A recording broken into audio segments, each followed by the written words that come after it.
Do what you're told. Shelley Luther just learned that lesson in the hardest way. Luther owns a salon in the city of Dallas. In March, she closed her business. The government told her to. She lost all of her income when she shut it down because that's what our leaders demanded. And then she waited, and she waited, and she waited. And a month later, her business was still closed, and she was out of money. Finally, she decided she had no choice. Her back was against a wall. So on April 24th, she reopened her salon. The government warned her not to do that. They sent her a citation. She did it anyway. Dallas salon owner Shelley Luther vowing to remain open in defiance of state orders, tearing up a citation she received. I could be used as an example, or they'll go away, or I don't know. I'm not going to shut down. I can be used as an example, Luther said. She was assuming that other business owners in Dallas might follow her lead. But the government took notice. They wanted her to be an example too, but in a very different way. Police arrested Luther. They dragged her before a Dallas County judge called Eric Moy, and that was Luther's bad luck.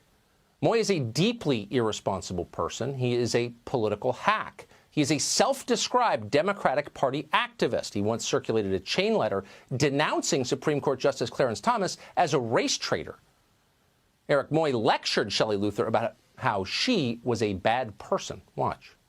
Your actions were selfish, putting your own interests ahead of those of the community in which you live. That they disrespected the executive orders of the state, the orders of the county, and this city. What a pompous fool. But he's got a lot of power. He's a judge, and Shelley Luther was sitting before him. Luther, to her enormous credit, was not intimidated. Instead of groveling, apologizing, and begging forgiveness, which is what he wanted, she told the judge what was so obviously true.